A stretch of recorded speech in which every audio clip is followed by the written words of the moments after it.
Hola, muy buenas a todos. Bienvenidos de nuevo un día más al canal de YouTube. Hoy tengo el placer de charlar con Juanma Romero, aka Guardiolato en Instagram, en YouTube y en Twitter, y redactor de la web de la Bundesliga en español. Hola, muy buenas, Juanma. ¿Qué tal? Muy buenas, encantado por la invitación y nada, esperando hablar mucho, imagino, de Bundesliga. Sí, sí, de Bundesliga, periodismo.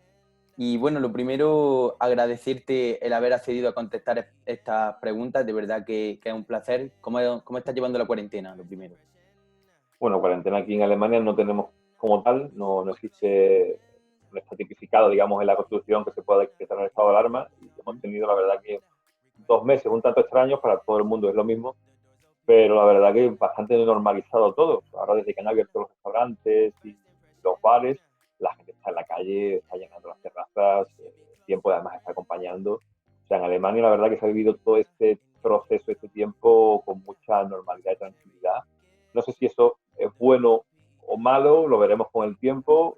A mí ha echado en falta quizás un poquito más de concienciación de la gente, ¿no? De decir, bueno, los políticos están gestionando bien, el sistema sanitario en Alemania funciona muy bien, pero la gente a lo mejor se ha tomado un poquito a la ligera, viendo lo que nos está envolviendo en todo el mundo, en países pues, europeos como España o Italia.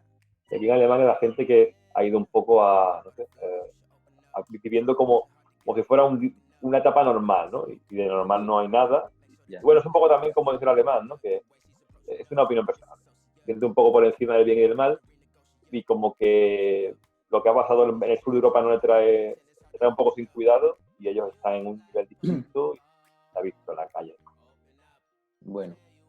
Bueno, para empezar me gustaría hablar un poco sobre tu inicio. ¿De dónde viene tu pasión tanto por el fútbol como por el periodismo? A ver, yo tengo que matizar antes que nada, porque, y esto a lo mejor que me esté viendo, que a lo mejor hay mucha gente que está empezando como tú, ¿no? Estudiando, soñando con ser periodista. Yo no soy periodista, titulado.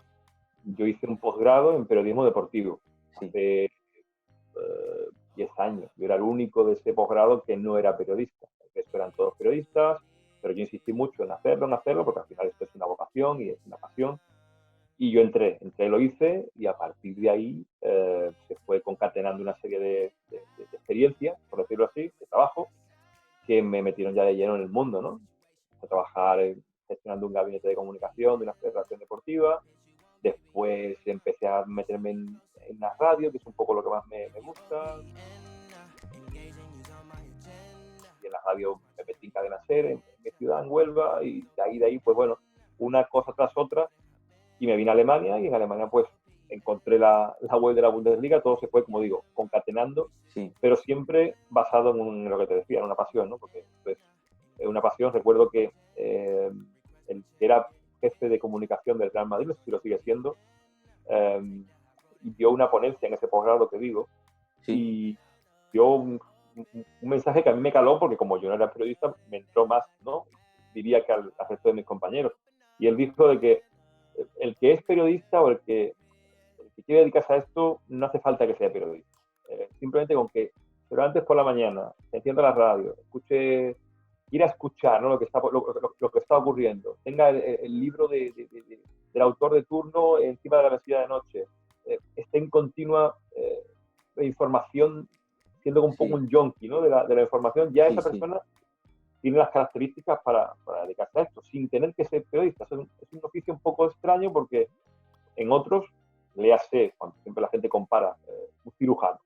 Cualquiera no puede ser cirujano, ya no puede Ya. operar. Pero periodista, o dedicarse a esto, muchos pueden serlo sin ser periodista. Suena mal que lo diga, pero creo que es un poco así. Habrá gente que sí, que haya estudiado la carrera, hay muchísimos titulados que no tienen trabajo, otros que no lo son y sí lo tienen. Yo creo que al final lo que importa es pasar a hacer. Más que la formación, suena mal decirlo, y la información es importante, perdón, la formación, no la información, o ambas Sí, cosas, pero estudiar evidentemente la carrera te da una base, un sustento que es importantísimo. Yo he formado, no como otros en la carrera, pero sí me he formado en eso del periodismo deportivo, pero creo que lo importante es tener eso, la vocación, la pasión, para poder dedicarte a este oficio, que es un oficio que requiere eso, 24 horas al día, 7 días a la semana. y bueno, cuando empezaste, cuando sabías que querías dedicarte a esto, ¿tenías algún referente, algún espejo donde mirarte? Buah, yo es que de pequeño, ya te digo, como esto venía de fábrica, Claro, lo que hice fue después un poco ubicarlo o dar el sentido profesional, ¿no? Pero la vocación estaba ahí. Yo me ponía siempre en una pequeña grabadora que yo grababa partidos imaginarios. Yo cogía la grabadora, ponía cinta de cassette y me grababa partidos que no existían, que los imaginaba y los narraba como hacían en su momento. Pues yo recuerdo que Manolo Oliveros, por ejemplo, que era el narrador de los partidos de Barcelona en Cadena SER, ahora lo es en COPE, al que he tenido, por cierto, la suerte de conocer en el Dortmund Barça, y la verdad que fue muy bonito. Eh, y bueno, Manolo Lama, la gente de radio, ¿no? Que al final lo que yo he oído siempre han sido referentes, ¿no? Carrusel era para mí, no sé, era como la música del fin de semana, era irme a ver al recreativo, al viejo colombino, y ponerme los cascos y escuchar el carrusel, el sonido de gol de carrusel, ¿no? Y cómo sí. gestionaban ese día de radio, que yo que después he trabajado en radio, lo que ellos hacían, o sea, algo increíble, ¿no? Ese ritmo, no parar, que mi amigo Castaño, ¿no? Por ejemplo, que es una bestia, ¿no? Comunicando. Más que periodista me considero, o intento considerarme comunicador, ¿no? A mí me gusta comunicar, más que a lo mejor ser eso, periodista como tal, ¿no? Sí, sí. Intentar transmitir, ¿no?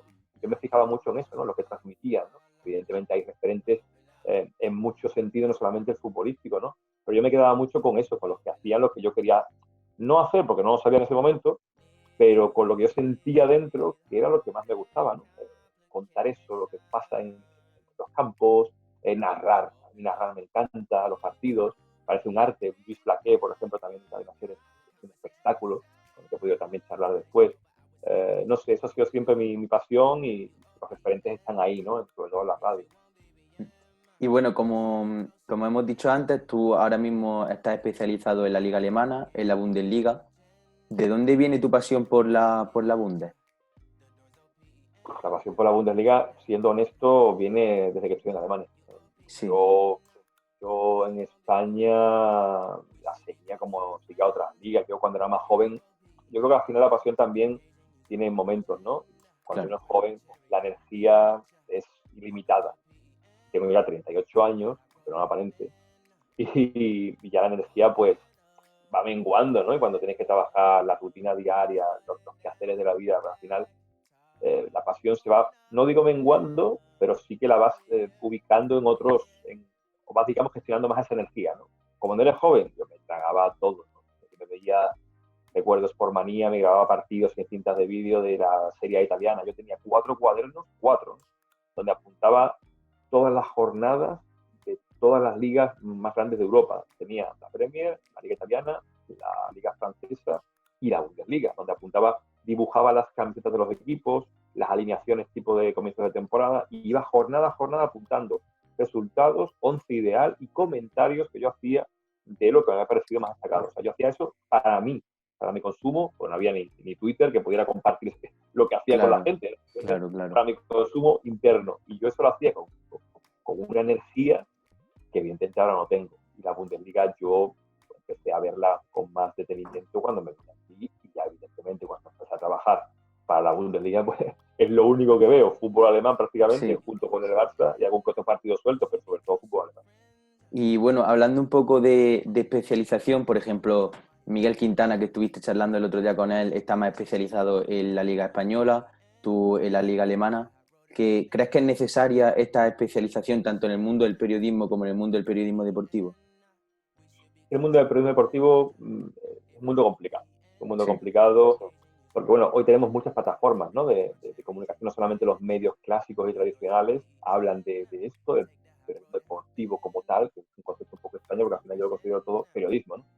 Pero el deportivo, con tanta plataforma en el que todo el mundo puede ofrecer contenido, lo importante aquí es ofrecer algo, algo interesante, algo que pueda, no sé, enganchar a la gente. YouTube, ahora tú me has preguntado un poco por eso, Miguel Quintana tuvo un eco de balón, ya se ha metido en YouTube. Miguel Quintana es un comunicador bestial, un analista increíble, ve el fútbol, que ya quisiera yo verlo como lo ve él y cómo lo cuenta él.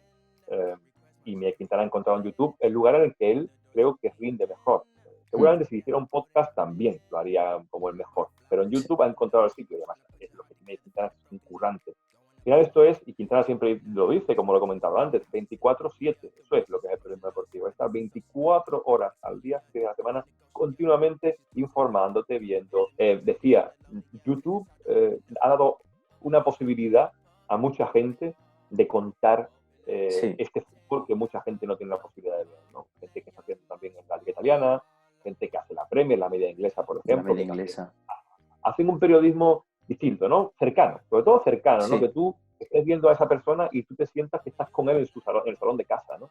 Y incluso la gente de la media inglesa es casi literal, porque están en 2 sillones y hacen todo muy, muy cercano. Empezaron un poco así, ¿no? Recuerdo en Periscope, y poco a poco fueron ganando más seguidores y al final se han instalado en YouTube muy bien, ¿no? Y Quintana, pues un poco lo mismo, ¿no? También como en el salón de su casa, que creo que está literalmente ahí, un pequeño estudio en su casa, sí, es intentar ser cercano, ¿no? Y eso, pues en los medios tradicionales, a veces, pues ya creo que la gente se cansa, ¿no? De escuchar siempre lo mismo, y también el fútbol ocupa mucho en España, distinto totalmente a Alemania, donde el fútbol ocupa muy poco, donde no hay diarios deportivos, donde el deporte se reduce, creo, a nivel informativo los fines de semana, cuando la gente va al campo y ve los partidos, pero durante la semana apenas se ve deporte en televisión o en información diaria, ¿no?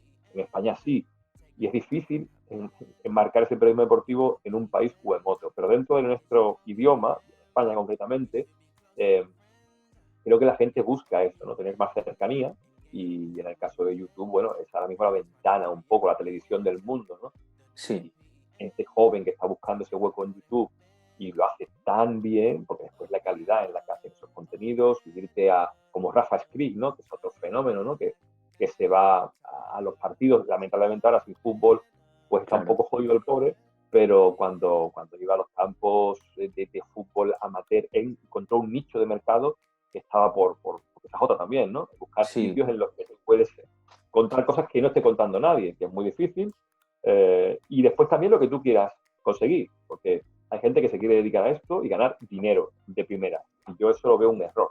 mm, Lo primero es el lugar en el que tú te sientas a gusto y haciendo un contenido en el que te estés tú contigo mismo y con lo que hagas feliz. Que después le gusta a la gente o no, está en un segundo lugar. Lo primero es que a ti te llene, a ti te guste. Yo cuando hacía programas de radio en Huelva, yo cuando lo hacía Ser Deportivo Huelva, siempre, siempre lo hacía el programa para mí. Suena como egoísta decirlo, pero lo hacía para mí. Si yo sabía que el programa había quedado bien, yo estaba feliz ya. Independientemente de que lo escucharan 3.000, 4.000 personas. Yo lo hacía para mí. Y si lo hacía para mí, quedaba bien y yo estaba contento con ello, estaba seguro de que en un porcentaje muy alto a la gente le iba a gustar. O sea que lo principal es encontrar un sitio en el que estés a gusto, en el que te sientas realizado, por decirlo de alguna forma, y lo otro ya llegará o no, porque después ganarse la vida con esto es muy jodido, sí. y requiere pues de mucha paciencia y de mucha suerte también, porque al final también hay que tener algún padrino, tener algún contacto puntual, o sea que son muchos factores para poder dedicarse a esto. Y bueno, yo lo que le diría a la gente que se quiere dedicar a esto, que no se rinda, pero que también entienda de que, bueno, cuando va uno cumpliendo edad y años, hay que ganarse la vida, y a veces el periodismo, ganarse la vida con el periodismo deportivo en este caso, es muy difícil. Y hablando un poco sobre los nuevos medios de comunicación, como sobre los nuevos canales de comunicación que has dicho antes, como Twitter, YouTube, ¿cómo crees que se está teniendo que adaptar el mundo del periodismo deportivo a estos nuevos canales de comunicación? Bueno, yo creo que poco a poco lo están haciendo bien, ¿no? Veo mucho, por ejemplo, en Twitter, que también da herramientas Twitter ahora para que se puedan ver los directos, por ejemplo, a través de Sí, Periscope, que permite que muchos medios ya pongan sus directos, ¿no? Y vemos el arquero, vemos los programas nocturnos de radio deportiva, que solo que yo sepa en España, porque en Alemania evidentemente no hay, ya los puedes ver también, ¿no? Lo que te decía de la cercanía, poder ver, ¿no? Al otro que me está contando algo, ¿no? Y evidentemente estas herramientas, que no dejan de ser herramientas, ya depende del uso que se le dé, porque está una diferencia entre el uso y el abuso de estas herramientas, y yo creo que el periodismo tradicional tiene que adaptarse, es que no le queda otra. Vemos que las redacciones clásicas, muchas están no muriendo, pero vemos en periódicos como Sport que tuvieron que despedir a muchísima gente, mucha regulación de puestos de trabajo, y eso es una realidad. Los medios digitales están ahí, la gente hoy vive con un móvil en la mano, y si no estás ahí, no existes de alguna forma, ¿no? Yo siempre digo que Twitter es más estar que ser, y eso implica pues estar todos los días permanentemente escribiendo. Yo me di cuenta incluso a nivel usuario, ¿no? Cuando no tuiteo con regularidad, que últimamente pues tuiteo cada vez menos, ¿no? No como al principio, pierde seguidores. A ver, y tampoco me fijo yo si pierdo 2, 3 seguidores, pero noto que si no tuiteo durante una semana, bajan seguidores, porque hay que estar ahí, hay que estar continuamente poniendo contenido. Creo que también es muy perverso eso, porque lo ponía incluso en Twitter otro día, cuando empezó la Bundesliga, Sí, lo vi. la gente empezó a tuitear y no sé hasta qué punto es compatible. Porque la gente se negaba a aceptar de que no, Twitter y fútbol es compatible, y tanto que es compatible. Yo lo he hecho durante muchísimo tiempo, me he puesto como un ordenador encima de las piernas y el partido en la televisión, y yo tuiteaba cada jugada 3, 4 minutos un tuit. Eso te digo yo que no es ver el fútbol, yo lo he hecho, y eso no es ver el fútbol, eso es tuitear de fútbol, pero no es ver el fútbol. Ver el fútbol es verlo, o sea, dejarte de medios externos y ponerte a ver la pantalla y concentrarte en el fútbol. Recuerdo que Abel Rojas, que es otro genio, que está trabajando ahora como analista de la Real Sociedad, de Coge Balón, él cuando tuiteaba un partido ponía un tuit. Antes del partido, sobre las claves en función de la alineación, ponía un tuit al descanso y ponía un tuit al final, a modo de reflexión. Pero durante el partido él no tuiteaba. Y siempre me acordaba de eso, ¿no? De decir, oye, es que ver el fútbol es eso, es concentrarte en ver el fútbol, para tener la capacidad analítica de decir, pues mira, esto tal, y pensar, ¿no? Te digo yo a ti que poner, como mucha gente hacía ese sábado pasado, de poner 10 tweets en una primera mitad, por ponerte 10, que seguramente serían muchos más, sobre comentar cada jugada, cada gesto, es que poner un tweet requiere tiempo. Es que poner un tweet, si es en el móvil o en el ordenador, te lleva, qué sé yo, 30 segundos. Estás concentrado en poner el tweet. Estás concentrado en qué voy a poner en el tweet. Mientras te concentras en qué vas a poner, no estás viendo el partido. O bueno, habrá gente que tenga 4 ojos, no lo sé. Y eso no estás concentrado. Y después ver si te has retuiteado, si te ha dado me gusta, cuántas notificaciones, para responder a la gente que te escriba. Eso no es ver el fútbol. La gente se enfada conmigo. Y te digo, el uso y el abuso de las herramientas, ¿no? Yo entiendo que la gente hoy quiera estar ahí, ¿no? No sé si buscando, no sé, buscando una aprobación, buscando estoy aquí, no, estoy aquí, mira cómo escribo. No te hace mejor analista escribir más tweets, no te lo hace. Yo tengo 108.000 seguidores, no me hace mejor que uno que tenga 100, que puede escribir de puta madre, que los hay así, que los sé yo, o 100 o los que sean, pero no 108.000 como yo. Me hace a mí mejor analista tener 108.000 seguidores. Te digo yo a ti que no. O sea, Twitter es una herramienta. Y si un día Twitter desaparece, y si un día Twitter de repente se viene abajo, aparecerá evidentemente otra herramienta. Pero si Twitter ahora mismo, como la conocemos, desaparece, hay gente que entra en depresión, o por lo menos la impresión que me da a mí. Yo te digo a ti, a esta altura de mi vida, que no entraré en depresión si pasa a eso. Si hubiera pasado hace 7 años, seguramente me hubiera dolido más.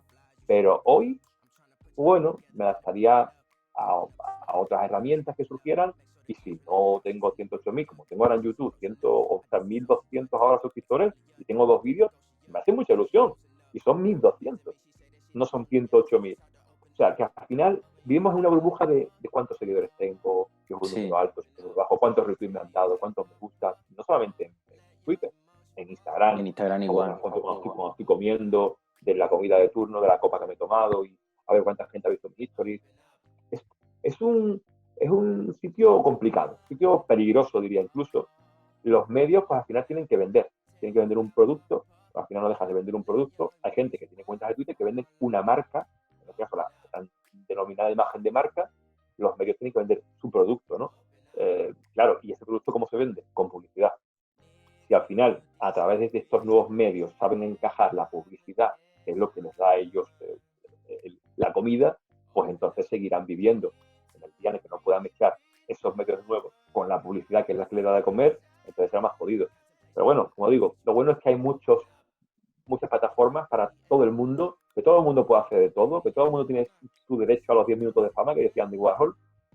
Y bueno, vivimos en esa era que digo, es una era para los que les ha pillado un poco mayores, no en mi caso, que a lo mejor la ha vivido un poco en la transición, pero al que tenga a lo mejor más edad y se dedica a los medios, entiendo que es un shock adaptarse a todo esto, ¿no? Estaba la broma con Ibai Llanos de Manolo Lama, que no sabía encender el ordenador, el Skype, ¿no? O el streaming, y claro, pero lo entiendo, es normal. La Rolama viene de la época de los inalámbricos, de la época de un periodismo completamente distinto. Yo he visto las dos caras, ¿no? El periodismo de ponerte el carrusel y partidos a la misma hora en el campo y solo tener eso, carrusel deportivo. Hoy tenemos todos los medios digitales y de comunicación con todos, y eso pues es un cambio muy brusco, muy grande. Pero bueno, yo creo que los medios en España se están adaptando medianamente bien, no seré yo el que lo critique, pero bueno, creo que lo más importante aquí es la gestión de la comunidad, ¿no? De tu comunidad de gente, de tus seguidores, cómo los cuidas, cómo te relacionas con ellos, ser esto, ¿no? Ser que ellos vean que tú estás ahí, ¿no? Porque gente hay mucha en todo el mundo y saber cuidar a esa gente es clave, ¿no? Si tú eres una persona sola, tienes un canal de YouTube, por ejemplo, saber cómo dirigirte a esa gente, que sepas que estás ahí, que pueden escribirte una pregunta y tú les respondas. Si no estás ahí, se van a ir. Y al final, aunque no te paguen, pero bueno, deja de ser tu comunidad y saber cuidarla, eso creo que es la clave. Y bueno, volviendo un poco al mundo del fútbol, como todo el mundo sabrá, la Bundesliga ha sido la primera de las 5 grandes ligas europeas que ha vuelto. ¿Qué opinas sobre la vuelta de la Bundesliga y todas las medidas de higiene que se están teniendo que adoptar para hacer posible su vuelta? Pues tengo un vídeo, el primero que puse en el canal de YouTube, que es un poco explicando eso, porque yo cuando vi el documento de 51 páginas de seguridad y higiene, vi claro de que eso había que contarlo. Yo pues, lo vi claro, digo, esto de contarlo, porque esto son 51 páginas en un alemán muy profundo, muy denso, que claro, la gente cuando lo vea, si es español, no sepa alemán, se va a chocar. No verá ni una página. Y yo pues empecé a traducirlo en español, lo fui pasando a un PowerPoint y dije, bueno, ¿qué hago para contar esto? Y fue cuando me vino el digo, ¿por qué no hago un canal de YouTube? ¿Por qué no lo abro ya el canal de YouTube y lo cuento en un vídeo con un par de expertos? Y fue lo que hicimos, ¿no? Con Ezequiel Aray y con José Carlos Mentel, nos juntamos y lo comentamos. El vídeo pues fue bien recibido, creo, y creo que la Bundesliga se ve en ese documento. Lo que es la Bundesliga, la gestión de la crisis por el coronavirus, se ve en ese documento. Es hasta qué mínimo detalle han llegado, ¿no? Porque aquí en Alemania la crisis la gestiona un instituto que se llama el Robert Koch, que gestiona un poco todas las medidas, ¿no? De seguridad, higiene, distanciamiento, etcétera, etcétera, que la gente ya en España sabe. Pero en Alemania, pues, como digo, lo gestiona este instituto. En colaboración con ellos, la Bundesliga, con un grupo de expertos en la materia, pues gestionaron este documento, que ha sido lo que ha convencido a las autoridades locales, que son las que, en Congreso, o en este caso estatales, ¿no? Que son las que deciden si se juega o no. Decidieron que sí, le dieron luz verde, porque ya que el documento era, aparte de que era muy preciso, Alemania tiene una capacidad sanitaria que ahora mismo no está mucho menos desbordada, ¿no? Hay 600.000 test que se pueden hacer a la semana, y de esos 600.000 hay 100.000 que no se usan. Que no se usan porque no hace falta. O sea, ahora mismo Alemania está bastante bien sostenida a nivel sanitario y la Bundesliga iba a comerse realmente, o se va a comer de aquí hasta finales de temporada, que está previsto que acabe el 30 de junio, 25.000 test. Y te he dicho que son 600.000 y 100.000 no se usan. Por tanto, ni un 1% del total consumiría la liga alemana. Eso por un lado. Y después, claro, han sido muy previsores como son los alemanes, ¿no? El concepto sí. Vorsorge, que es como prever, ¿no? Anticiparse a lo que vaya a ocurrir con medidas planificadas. Eso es clave en Alemania, ¿no? Y el alemán no hace algo si no sabe que va a funcionar. Y en abril ya están los equipos entrenando en pequeños grupos a comienzos de abril. Y al final de abril ya en grupos ya un poco más grandes, siempre respetando, como digo, distanciamiento, en los vestuarios con mascarillas, guantes, etcétera, etcétera. Y estas medidas, pues, no han sido más que trasladar ese concepto al papel, por decirlo así, ¿no? Al campo, a los partidos. Y se ha visto en esta primera jornada. O sea, creo que no ha habido ningún incidente, no ha habido, que era lo que se temía un poco, ¿no? Concentración de aficionados en las afueras de los estadios, que pudieran quejarse. No ha habido, realmente, que yo sepa, ¿eh? No ha habido ninguno. Hubo un aficionado del Unión Berlín que vio partido de un árbol, ¿no? Pero fuera de eso, no ha habido gente que se quejara abiertamente, ha habido reuniones masivas, que era un poco la gente que tenían, ¿no? Los responsables de la liga, de que aficionados pues se concentraran en las afueras de los estadios. La gente aquí es cívica, la gente... Y bueno, básicamente eso, lo único que ha habido ha sido el incidente de aficionado de Unión Berlín en un árbol queriendo ver el partido del Bayern, y después, bueno, la gente ha podido ver, ¿no? Cómo se ha gestionado de bien, ¿no? Y suena que mal que lo diga yo trabajando en la No, pero la verdad. Se ha gestionado muy bien, como hemos visto fotografías impactantes, ¿no? Que seguimos viendo con los campos vacíos. Ha sido, creo, un buen momento para muchos fotógrafos, incluso leía hoy en el Sportville entrevistas a personas que han estado en estos partidos dedicadas un poco a la seguridad, a trabajar en algunos equipos, o fotógrafos, por ejemplo. Un fotógrafo hablaba de eso, ¿no? De que muchas veces cuando hay público o cuando hay un partido ya de verdad de Bundesliga con gente y con muchos aficionados y también con trabajadores, que para buscarte un puesto para hacer fotos es muy complicado, que tienes que pelear siempre con los compañeros, y en este caso, bueno, fue todo muy tranquilo, muy relajado. Incluso él decía que muy relajado porque no caían cervezas, ¿no?, desde la grada. A veces pues también ocurre, ¿no? La gente en las gradas bebe mucha cerveza y puede caer a lo mejor alguna que no suele ser lo normal en Alemania, pero en la página web, por ejemplo, nuestra, sin precedentes el sábado a nivel de visitas. Brutal. O sea, yo no había visto algo así desde que empecé a currar en 2016 con ellos. Increíble. O sea, pero entiendo que sea así, porque el fútbol al final ha estado parado, ha sido la primera en volver y era lógico, era esperado que esto fuera así. Pero como digo, yo espero que la gente que ha venido a la Bundesliga se quede, porque es una competición, al margen del fútbol, extraordinariamente bien organizada, no solamente en la primera división, en la segunda, hasta en la tercera división, que es como la segunda división B en España, que también comprende a nivel profesional, está igualmente bien organizada.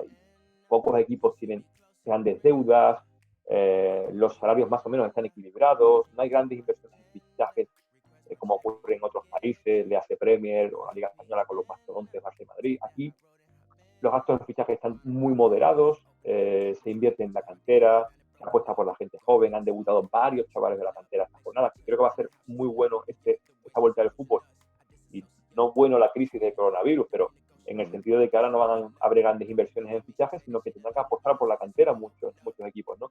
Y eso en Alemania no va a ser ningún problema, porque la cuidan mucho. De hecho, quiero sacar un vídeo sobre los canteranos que están ahí en la rampa de salida de los grandes clubes de Alemania, o no tan grandes, porque hay muchos nombres que seguramente en 2, 3, 4 años serán ya habituales en esos equipos. Y quiero sacar un vídeo contando un 11 básico, digamos, de esos futbolistas, porque en Alemania la cantera es una obligación desde que hace 20 años les dio por cambiar la estructura casi del fútbol alemán, con un plan a largo plazo, como siempre son los alemanes, sobre el desarrollo de los futbolistas. Y hoy la gente reconoce a un futbolista alemán claramente, ¿no? Uno ve a Julian Brandt, uno ve a Kai Havertz, uno ve a Julian Draxler incluso, uno ve a Mesut Özil, tipo de futbolistas técnicos, futbolistas nada toscos, que no prioriza el físico, sino la técnica. Eso es lo que Alemania se propuso hace 20 años.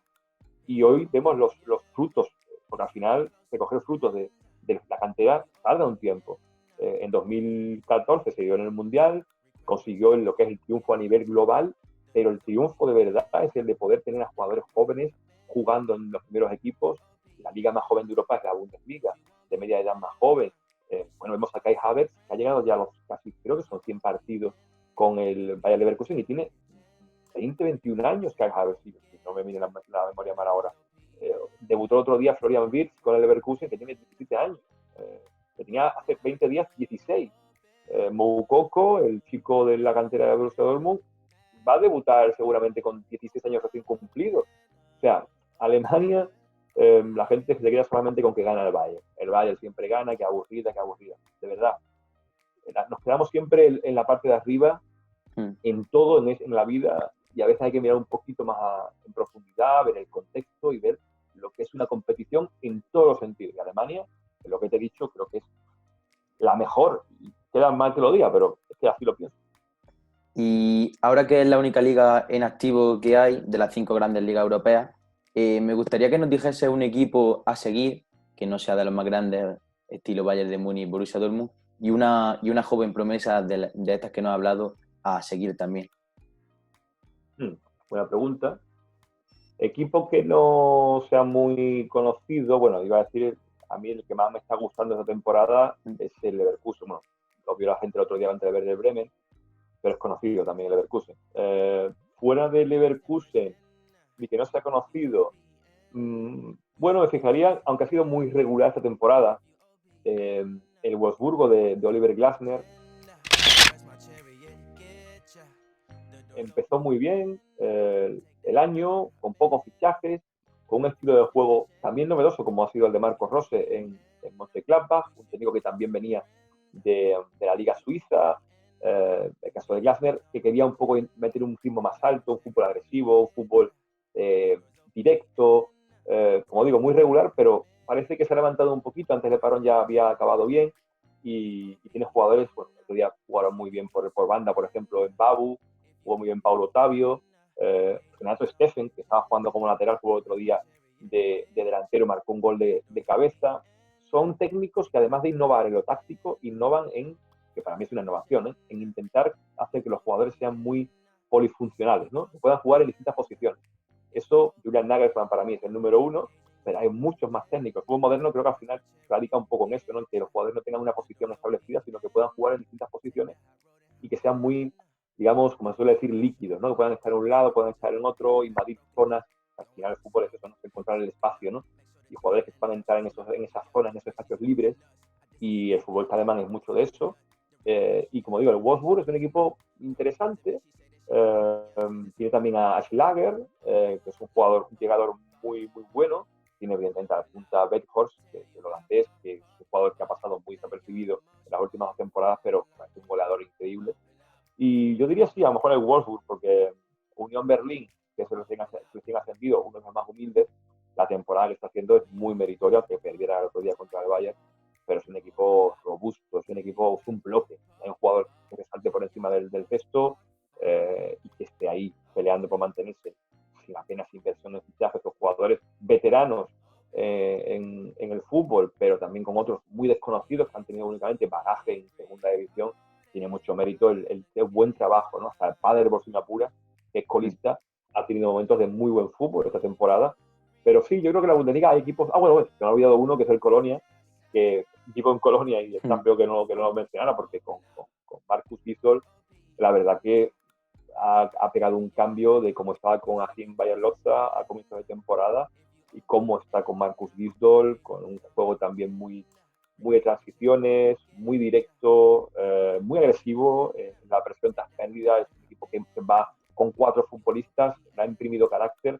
Gisdol, que es también uno de los mentores de Julian Nagelsmann, que hizo un buen papel en Hoffenheim, creo, y que con Colonia lo está haciendo muy bien, está ahí peleando para entrar en Europa. Sería un logro increíble, haber estado segundo por la cola, meterse en Europa, sería tremendo, ¿no? Pero sí, yo pondría esos 3 equipos a lo mejor, el Wolfsburgo, el Colonia y el Unión Berlín.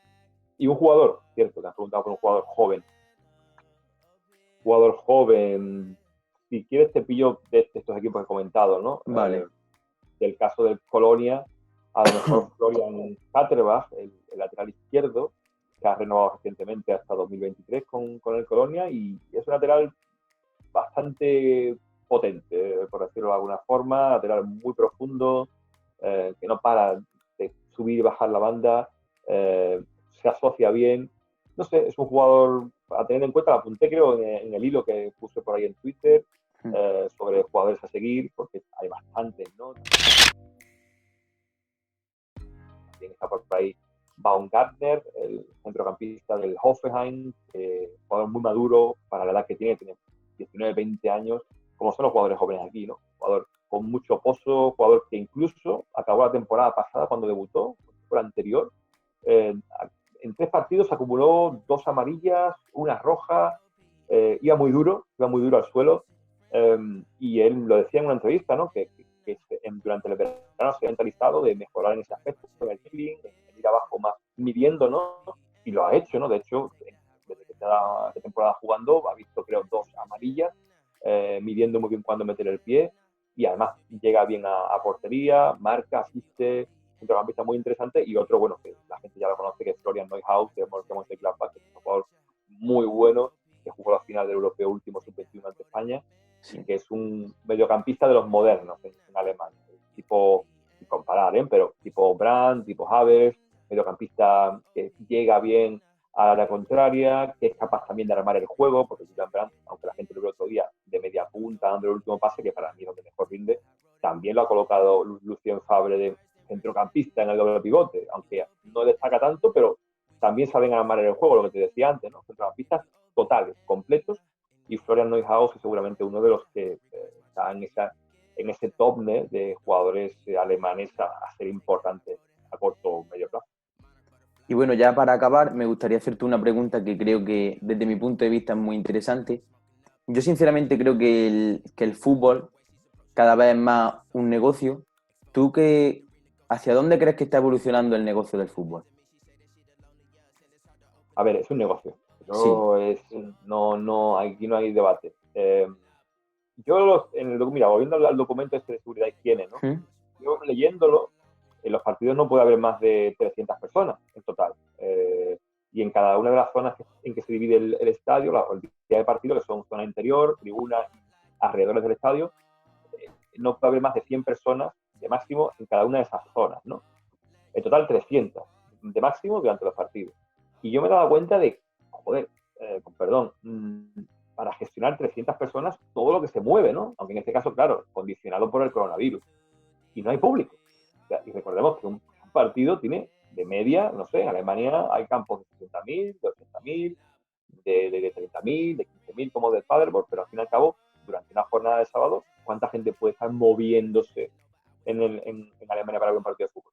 Bueno, no Muchísimo. solamente primera, segunda, tercera, son mucha gente. Al margen del dinero de las entradas, lo que eso mueve a nivel de restauración, transporte público, etcétera, etcétera. O sea, muchísimo dinero. O sea, no incalculable porque la Bundesliga es un cálculo, dirán lo que hubiera perdido, aunque aquí también hay que sumar el dinero de las televisiones, ¿no? Que es la otra parte importante. Perdería la Bundesliga, en el caso de haber jugado, en torno a 300 millones de euros. Muchísimo dinero. Es un sector económico de los más importantes. Muchos Sí. puestos de trabajo en juego cuando no se juega al fútbol. Por tanto, querer no verlo como un negocio, el fútbol moderno, bueno, es el fútbol que hay, es el que hemos construido, es el que también la ley Bosman pues cambia de alguna manera, porque el fútbol antes de Bosman era uno, bueno, el espacio europeo es el que es, vivimos en una sociedad que el fútbol no puede estar ajena a esa sociedad, a esos cambios, ¿no? Y bueno, hay gente que gana en Instagram muchísimo dinero, pero muchísimo, por publicidad. ¿Cómo no va a mover dinero el fútbol? Claro, claro. ¿Cómo no va a mover dinero un deporte que tiene a 60.000 personas en un estadio? Obvio que mueve dinero, obvio que es un negocio. No verlo es querer engañarse a uno mismo. Así que, de cara al futuro, hubo una propuesta muy interesante del presidente de la Liga, de Christian Seifert, o una iniciativa que quiere un poco llevar adelante, que es gestionar, ahora con esto de la crisis, los emolumentos de los representantes de los jugadores. Intentar regular ese dinero que va hacia los representantes, porque en un Sí. contrato de un futbolista se llevan un dineral. Y ese dinero al final, ¿para qué? Para, como él decía, para un documento que se puede descargar por internet, un contrato de trabajo, ¿no? A ver, y solamente porque conocen a la persona indicada en el momento oportuno, que tenga 20 años, que jugó esa cuestión. Eso habría que regularlo. Y no me parece mal, puede ser un punto de partida, porque a los clubes van a tener que apretarse un poco el cinturón, es obvio, las pérdidas a nivel de taquilla, las pérdidas que va a haber también de taquilla en el año que viene, porque a puerta cerrada va a ser seguramente hasta marzo de 2021, seguramente 2020, no, seguro 2020. Por tanto, taquilla no va a haber, cómo gestionar todo esto, ¿no? Y habrá que apretarse el cinturón. Y dentro de ese negocio los clubes van a tener que, los clubes o las ligas en este caso, mirar maneras de este fútbol negocio que no sea tan dependiente como lo es, porque ha llegado a ese punto de las televisiones. Obviamente es una pandemia lo que tenemos, es algo muy, muy excepcional, pero hemos dado cuenta de que es muy dependiente ese dinero. ¿Cómo gestionar todo eso? Me parece que es un buen punto de partida intentar ver eso, ¿no? Como los ingresos de los representantes que se lleven a lo mejor Mino Raiola, que se puede llevar a lo mejor 20 kilos por negociar el fichaje de Haaland. Me parece una auténtica barbaridad. Pero claro, aquí habrá el lobby de los representantes Claro. con Méndez por un lado, con otras agencias por otros. De hecho, bueno, cuando el presidente de la Liga dijo esto, ya le vinieron presiones por parte de la asociación un poco de representantes en Alemania, porque claro, que nos quitas el negocio, amigo. Todo el mundo quiere comer de negocio de fútbol, todo el mundo quiere trincar, porque venden mucho, es un negocio muy goloso, y depende de cada liga cómo gestionar ese negocio. Hay ligas que lo hacen bien, ligas que lo hacen mal. No digo que España lo haga bien o mal, creo que Inglaterra, por ejemplo, con las televisiones pegó un pelotazo increíble. Alemania, dentro de poco, se hará el reparto de derechos de televisión en 2021-22, creo recordar que en el verano del próximo año será el reparto televisivo. Y claro, a ver cómo se vende la Bundesliga, va a ser interesante ver después de toda esta crisis cómo vender esos derechos, ¿no?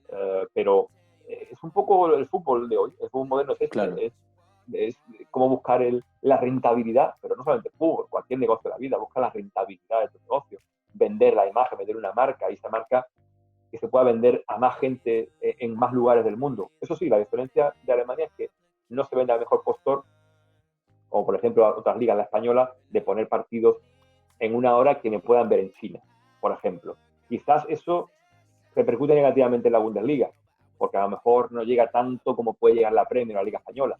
Pero al final en España llega el Barça y el Madrid, no nos engañemos. Por el Ya, Getafe no claro, llega claro. tanto. Sí. No, a ver, seamos honestos. Y la Premier pues lo mismo, aunque la Premier tiene más tradición de llegar a mercados asiáticos hace ya mucho tiempo. Pero España está un poco eso, partidos a distintas horas para que lo vean en China y los estadios se van vaciando. Alemania en ese sentido prioriza sobre todo campos llenos, prioriza entradas baratas, prioriza facilidad para los que los aficionados puedan viajar a partidos que jueguen su equipo fuera de casa. Eso es prioridad aquí. Horarios unificados, los sábados a las 3:30, esa ronda de 5 partidos inamovible, y han cambiado incluso el partido de los lunes, que lo aprobaron. He dejado de escucharte. A ver por qué. Ahora. Hola. Es que le he Sí, avisado, creo que me queda poca batería, pero bueno, voy ha sido cerrando. solo un segundo. Como decía, Alemania prioriza eso, ¿no? El aficionado, que se quejaron porque había partido los lunes y los han quitado de la parrilla, porque no interesa un partido los lunes. La gente se quejó y lo quitaron. Alemania prioriza eso, que el aficionado siga yendo al campo, y como te decía al principio, Alemania el fútbol es fines de semana, no durante la semana, pero claro, cada contexto es distinto. En España el fútbol, pues, se dice que vende a diario. Yo no sé si interesa poner un informativo de 1 hora diaria hablando de deporte, no sé si realmente hay tanto que contar, pero bueno, así está vendido el tema y nada, yo Alemania la seguiré vendiendo como un negocio rentable y como la liga más bonita de Europa, y ya creo que es una buena forma de cerrar vendiendo bien el producto. Pues bueno, Juanma, hasta aquí la entrevista. De verdad que muchísimas gracias. Agradecerte el haber estado hoy con nosotros. De verdad que ha sido una charla súper interesante y que de verdad que he aprendido mucho, tanto como de periodismo como de la Bundesliga. Y nada, que muchas gracias. Ha sido todo un placer, Juanma. Nada, el placer es mío y me escuchan, ¿no? Sí, sí. Creo que está por el ordenador porque se ha acabado la batería de los cascos. He hablado tanto que al final. Que nada, un placer y nada, suerte con tu proyecto. Yo, si la gente me quiere seguir, pues que lo haga por la cuenta de YouTube. Ya Twitter mucha gente me conoce, pero YouTube está empezando, como quien dice, y como soy un novato, pues tengo que venderme. Así Sí, sí. que si la gente quiere seguir Guardiolato TV, que lo Van, ponga y sí, van a tener link a todas tus redes sociales abajo en la descripción. perfecto. Pues si les gusta el contenido, que comenten. Yo te digo, en Twitter no puedo responder a todo el mundo, o intento siempre, pero imagínate Claro, a lo veces más, cuando juega el Barça, por ejemplo, es imposible. Pero en YouTube, a todo el que me escribe algo, le respondo, porque me parece una red social que pensaba que no sería tan dinámica, que sería más de pongo un vídeo y la gente pasa un poco de, pero creo que hay muchísimos comentarios y intento eso, responder los comentarios, y si la gente le ha gustado los vídeos, pues bueno, yo pues disfrutando porque es una forma nueva y que la calidad de audio, etcétera, etcétera. Que nada, que intentar hacer contenidos interesantes para que la gente describa, por decirlo así. bueno, pues ya está, Juanma. Muchísimas gracias, de verdad. Ha sido un placer, una charla muy interesante. Así que ya está, hasta luego, Juanma. Un placer. Hasta luego, muchas gracias.